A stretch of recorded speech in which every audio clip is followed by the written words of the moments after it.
Now on the flip side, you're Malik Willis, and you have waited your entire career for a chance to be a starting quarterback, and you endured the garbage in Tennessee, and you were a good soldier in Green Bay, and you did what was asked of you, and anytime Jordan Love went down, you performed, and then Jordan Love gets the job back. Yep, we understand it. First round pick gets the bag.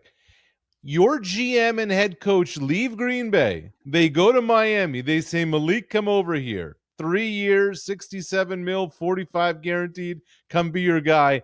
The ink isn't even dry on the contract, and you ship Jalen Waddle down. Man.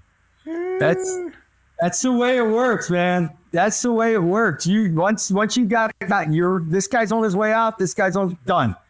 I signed my rookie contract with New Jersey Generals, USFL. Yes. They had Brian Syke, the best quarterback in the USFL. The next day, gone, traded. It's like, I was like, I got to play. But also when you're looking at Miami now, 99 million dead money. That's it. There it is. 99 million. There it is. With Tua. There it is. Zeke's going into a situation where he's probably not going to have weapons. He's going to have to make something happen on his own. It could get ugly. But it's an opportunity. It's an opportunity. And you, as a quarterback, when I got my chance in Buffalo, and we were not a lot of high expectations. I think we were 0-3 to start there, 1-3 or 0-3 to start the season. And I got a chance to play. You just want that chance. Yeah. And that's all he's asking for. Give me a chance, give me the ball. Let me try to. He's shown well. His numbers have been good. He's always played well when he's gotten in. So this is a Band-Aid year. This is a year where they're trying to just be competitive, put something on the field that can compete, and they're not in that playoff period. They're not Denver.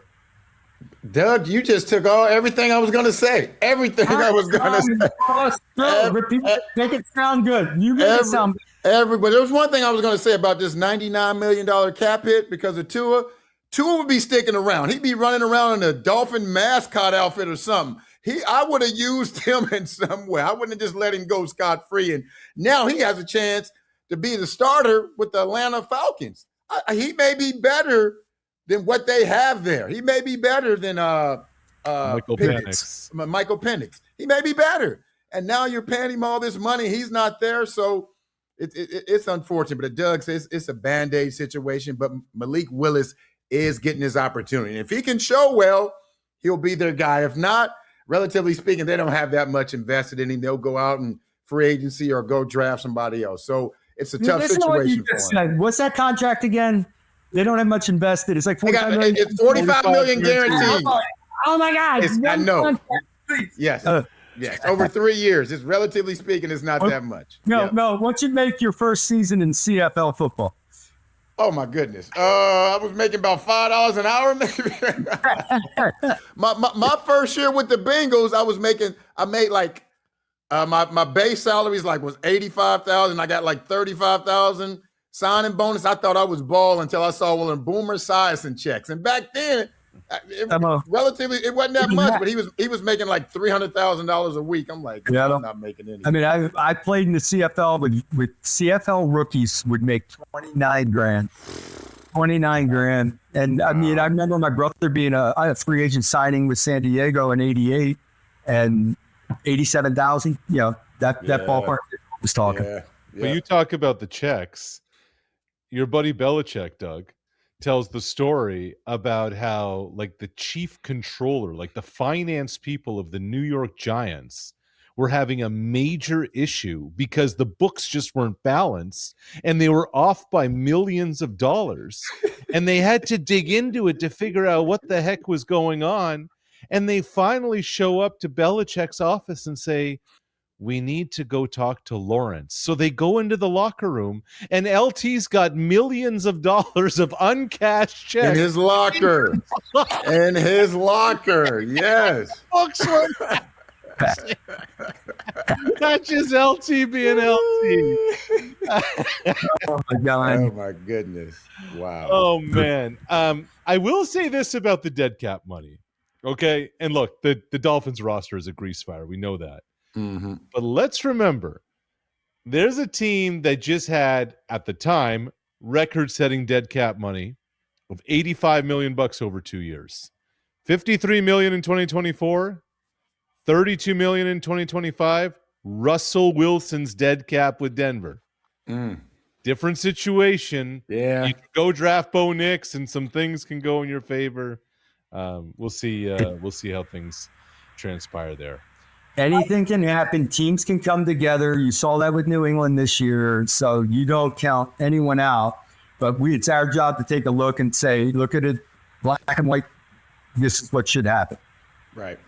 We mentioned it. We're less than a month before the draft. Doug, when you were coming out of Boston College, off the Heisman, all the accolades, all the notoriety, and NFL teams had all the opinions on you. What do you remember about your pre-draft process, if even such a thing existed? My situation was so damn unique and different that it doesn't count. I was so lucky that the USFL was around. There was a new league that was lobbying for players. They'd signed Herschel Walker. They had signed Steve Young. They signed Jim Kelly.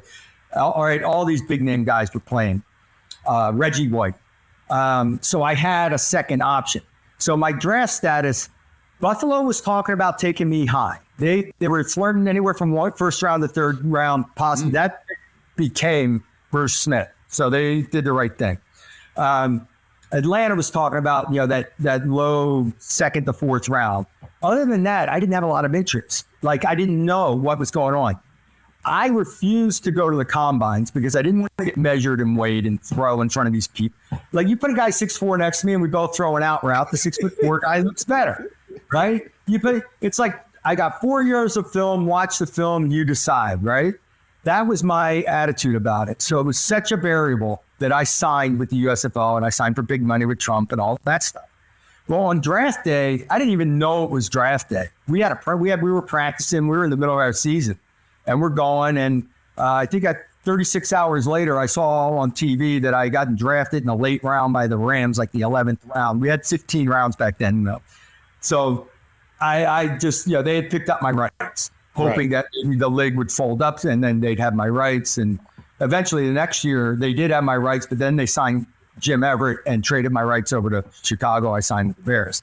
So my situation was totally ridiculous. I didn't even pay attention to the draft that day, and I was out practicing. Yeah.